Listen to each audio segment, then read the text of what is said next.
Okay, what's up, everyone? Hope everyone is well. Um, this is a quick video on how to use Msty. So Msty is basically like it's a platform where you can use AI, chat AI. Okay, I think there is maybe image generation AI as well, but this is mostly for if you have your own API key, which I have in a previous video, how to get your own API key and how much cheaper it is. But yeah, let's just quickly go through it. So first things first, let's open. Okay, so um, to get your own API key, um, I did mention it in a previous video in depth. Okay, but you can basically just go to OpenAI, get your own API key. Go look at that video if you have to. Um, Obviously, if you have your API key over here, you will save it to a file and yeah, you'll be able to use it in something like WinServe or Msty or whatever. WinServe is like VS Code, but it's AI integrated where you can use your own, either pay them for a plan or you can use your own API key to, you know, use the AI unlimitedly. Depends on your budget. But yeah, okay, let me quickly just go through. Yeah, okay, so this is Msty. You download it from here. You can just go to Msty app, download it. You can choose, I mean, it's even on Mac, Linux, and Windows. So yeah, the important thing is you have to obviously, if you want to use local AI, which Misty also have integrated, so you can use local AI that uses your resources. Okay, I haven't played with a lot of local AI because I just, ChatGPT or GPT is just a bit better for me. But you can.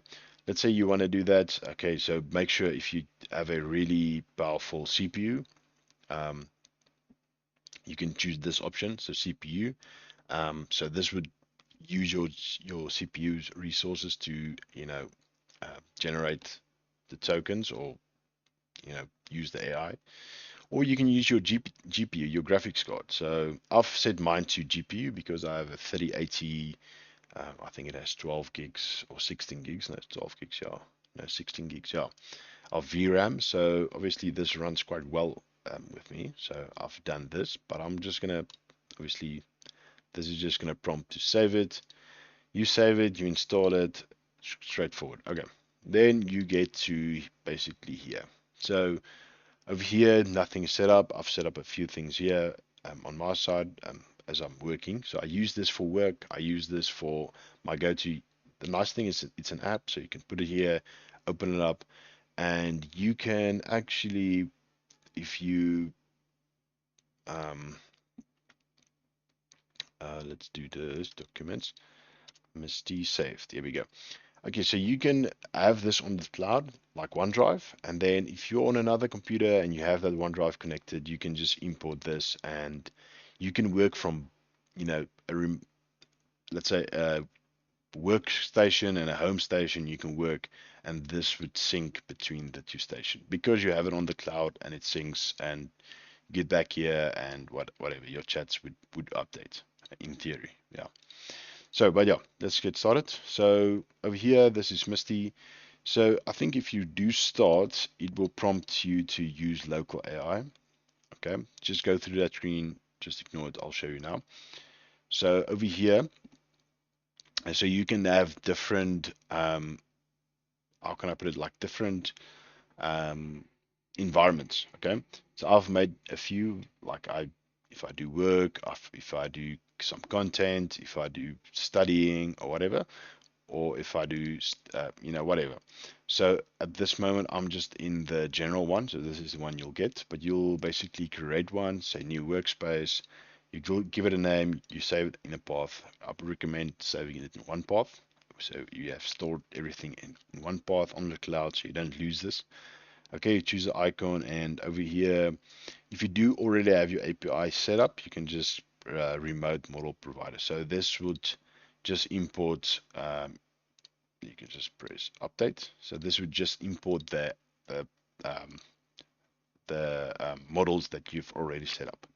Okay, so you don't have to, because if you create a new workspace, you have to set up your API again and put in your API and all of that. I'll show you in a moment. Okay. So let's say I've created an environment. Perfect.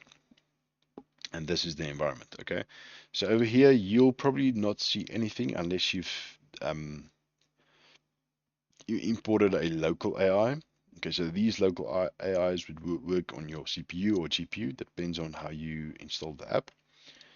Okay, so let's go here, remote model providers. Okay, you can just go to settings as well. This would just give you all the options there. Okay, let's start with general. Okay, general, you can just, change it as you like. I have mine set to this. Just change your colors and whatnot. Check for updates or whatever. This is just local general settings. Okay, then local AI. So over here, you'll get a bunch of free local AIs that you can use.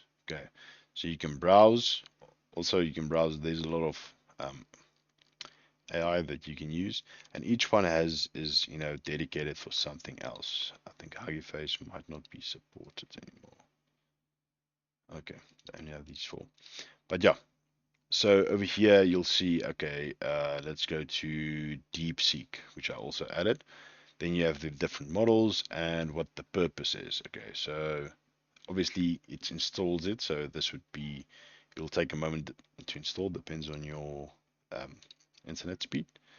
But yeah, and then obviously Llama, you have a bunch of things here. Okay, so but usually the recommended ones here is quite good. I have DeepSeek one installed, so it's for coding and text. So a bunch of them has vision, text, coding text. Let's see here, one text and uncensored. So this would obviously, if you want to use something uncensored, there we go. For any legal stuff, you can use this. Okay, and this would just give you a compatibility. Obviously, if you don't have a lot of resources available in your computer or laptop, this would obviously be a bit less. But yeah, okay. So basically, click on it, just download it, and yeah. So if you've downloaded it, you can basically use it. I think all of the local AIs is in every work environment. Let's see here. Okay, perfect. Okay, so yeah, I didn't adjust anything here, but you can go into depth here. I've really not done anything further than this. Okay, then remote model providers. So this is where the important step comes in. So on your, where am I at? Over here. So if you created your own API key on OpenAI, okay, and you've copied that, then you can add a provider. Okay, so then you can choose, okay, let's use OpenAI. I'm not sure if these have paid versions, which I probably think they do. You put in your API key or whatever, okay, and then you can do custom models. You can create this model like you want. I'm pretty sure. I don't know how to do that. I've never done that. But anyways, if you go to models, and you can select model. So here you will see a bunch of different models. So just keep in mind, each model has its own pricing attached to it. So for example, 4.1 will use the most, the more expensive one, where 3.5 turbo is less expensive, but just as good. Just depends. I basically just added 4.1, 4.1 mini, 4 turbo, and 3.5 turbo. If it's not something too important, I use 3.5 turbo. If it's something I want, something to vision or whatever, I use that one. Then you select your models that you want to add, and then it would be here. So you can obviously add different ones with the same API key, I'm pretty sure. You can different API keys connected to different providers. Okay. Anyways, okay, done with that. So then you have it here. Okay. Then if you do create, this one would automatically have everything on. Yeah. So the one Msty gives you. But if you create a new workspace, you have to make sure you import the remote to provide this. Otherwise, if you do create it, it's not a problem. Then you're just going to have to go add it manually again. You're going to have to go there, add it, put it on, and whatnot. Okay. So because each and every work environment has its own settings, like settings down here, basically, if I'm correct. Yeah. Okay. So if you've done that, then you can say ChatGPT and you can start. Hi, ChatGPT. Okay. Oh, see, it works perfectly fine with the API key I do have. I just want to show you that mine is active. And yeah, so just for example. And if you do use it, your tokens over here, let me just go to the usage, then your tokens would go up over here. I can actually show you. So 753629. Let's do this. Can you give me how many stars are in the sky? Okay, gives you a quick answer. See, it's quite quick. Even with DeepSeek, if we do the same prompt, it'll take a bit longer, but it thinks differently. So I'll show you in a moment. So it gives you a more detailed. It tells you what it thought about. So this is what it thought, and this is what it thought about, and gives you, yeah, DeepSeek R1 is quite useful. So yeah, okay. And then you'll see here. I'm not sure if it updated. Let's just refresh it. Okay, if it did not update, it may have a bit of a delay, but otherwise, working enough with it would update it. Okay, but yeah, so just a quick run through then. Okay, so let's say you have 3.5 turbo active. So here you can choose should it use real-time data or not. You can set up quick prompts. You can add knowledge stack. So knowledge stack you can yeah, let's do just a test add. Okay, so over here you can add a Obsidian Vault. So I actually don't have a Obsidian Vault on here, but yeah, this is just like notes or YouTube links or folders, docs, text files, PDFs, or whatever. You can give it information that you have on hand. So let's say, for example, you want to do study material, you just upload all your study material, and you can ask them questions to give you a test or whatnot. Okay, so it's quite useful. This is just to attach anything, anything, images or whatever to do a prompt on or whatever. Then over here, you can set limits as well. The max output token. So this would obviously put a limit on how much. If you do put in a massive prompt, what the limit is, and temperature. So this is if I am correct. So if you put the temperature to low, over here you can see.